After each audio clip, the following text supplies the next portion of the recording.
Assalamualaikum warahmatullahi wabarakatuh. Hamdan wa syukran lillah, salatan wassalaman ala rasulillahi amma ba'd. Wa qala Allah ta'ala fi kitabil karim, a'udhu billahi minasyaitanir rajim. Wa wassa biha Ibrahimu banihi wa Yaqub, ya baniya innallaha astafa lakumud dina fala tamutunna illa wa antum muslimun, amma ba'd.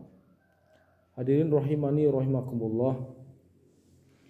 Nabi Ibrahim dan Nabi Yakub itu berwasiat kepada anak-anaknya, wahai anak-anakku, sesungguhnya Allah memilihkan untukmu Islam. Ya, innallaha astafa lakumud dina fala tamutunna illa wa antum muslimun. Maka jangan sekali-kali kalian mati kecuali dalam keadaan Islam. Hadirin rahimani wa rahimakumullah, Islam itu berasal dari kata aslama yuslimu islaman. Bisa berarti menyerahkan diri, tunduk patuh kepada Allah. Islam juga berarti selamat.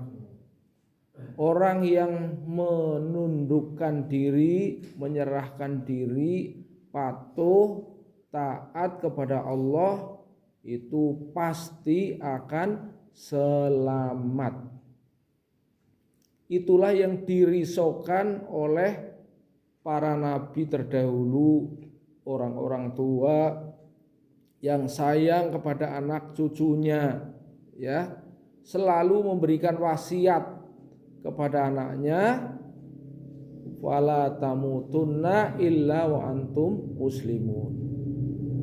Jangan sekali-kali mati kecuali dalam keadaan Islam. Yang dimaksud apa kalimat itu? Kamu pegang Islam itu sampai mati. Ya. Artinya apa?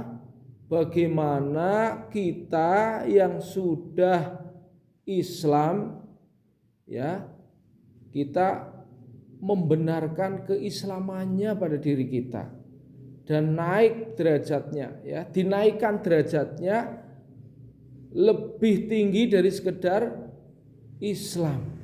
Ya. Apa yang lebih tinggi daripada Islam? Yaitu iman. Mengapa? Karena orang kalau hanya Islam itu gampang, ya, mengucapkan syahadat asyhadu alla ilaha illallah wa asyhadu anna Muhammadar Rasulullah. Itu sudah Islam. Orangnya namanya Muslim. Ya. Tetapi itu baru pendaftaran, ya, kalau kita ibaratkan sebagai siswa itu, ya, yang akan diberikan sertifikat kelulusan itu harus terdaftar dulu sebagai siswa.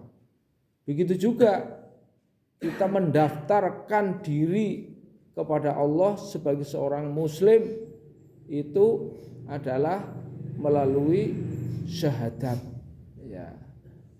Makanya dahulu para wali, ya, Sunan Kalijaga ketika berdakwah kepada masyarakat Jawa itu karcisnya kalimat syahada, ya. Kalimat syahada itu adalah kalimat syahadat, ya. Dakwahnya Sunan Kalijaga dahulu, ya, menggunakan wayang sebagai media dakwah. Mengapa? Karena dalam pewayangan terdapat cerita-cerita yang menarik yang di sana bisa disisipi tentang petuah-petuah. Bisa masuk ke arena wayang bila dia punya karcis, ya. Karcisnya apa? Kalimat syahadat.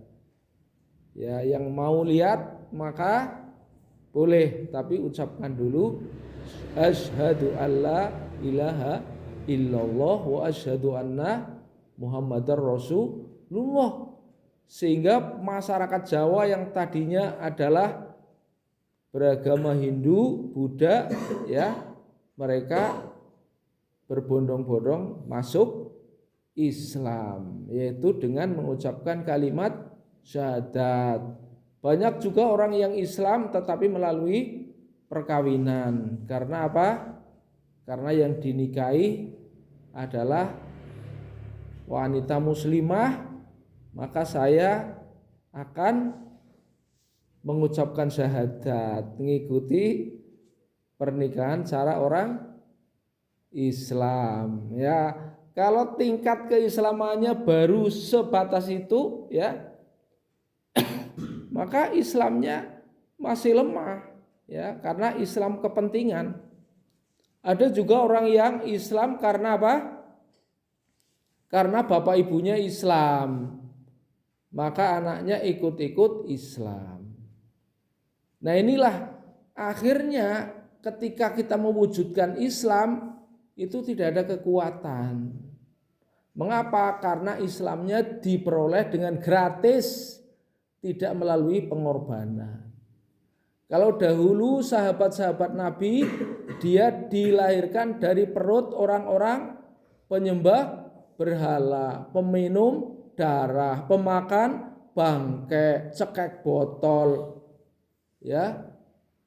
Kemudian ketika dia didakwahi oleh Rasulullah SAW, dipilihkan kepadanya Islam, maka mereka berjuang, ya, berjuang melawan hawa nafsu, berjuang melawan argumentasi orang tuanya yang menginginkan mereka ke zaman jahiliyah, berjuang melawan keadaan, sehingga perjuangan itulah yang membuahkan Islam yang sebenarnya pada diri sahabat.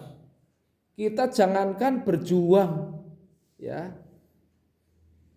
kita sudah Islam, bagaimana supaya Islam kuat dalam diri kita sehingga ada kekuatan kita mengamalkan Islam, kita masih sulit, ya, berjuang untuk melawan diri kita sendiri, ya. Oleh karena itu maka di sini pentingnya selalu nasihat, ya. Yang kedua, pentingnya mewujudkan Islam dalam diri sendiri supaya naik jadi iman. Kita sudah Islam tapi belum tentu iman. Untuk menjadi orang yang beriman, bersihkan dulu hati kita, ya, dari menyembah nafsu. Artinya kalau kita terjadi pergolakan, peperangan antara kehendak Allah dan kehendak nafsu, menangkan kehendak Allah. Nah, itu kita berjuang. Kemudian apabila ada orang yang senantiasa meminta sesuatu, maka mintalah dia kepada Allah semata. Jangan ada harapan kepada makhluk, ya. Kalau tumpuan harapan manusia makhluk, dia bergantung pada makhluk, pastilah dia berakhir dengan keputusasaan, kekecewaan. Karena makhluk tidak bisa memenuhi hajat hidup manusia, yaitu hanya bisikan setan. Jadi untuk menjadi seorang mukmin, bersihkan hati kita daripada berhala-berhala yang dapat menyekutukan kepada Allah, sehingga keputusan kita bukan tunduk kepada Allah tapi tunduk kepada lainnya. Itu saja nasihat pagi pada kesempatan hari ini. Semoga Allah membimbing kita ke jalan yang benar. Terima kasih atas perhatian, mohon maaf atas segala kekurangan. Billahi taufik wal hidayah. Wassalamualaikum warahmatullahi wabarakatuh.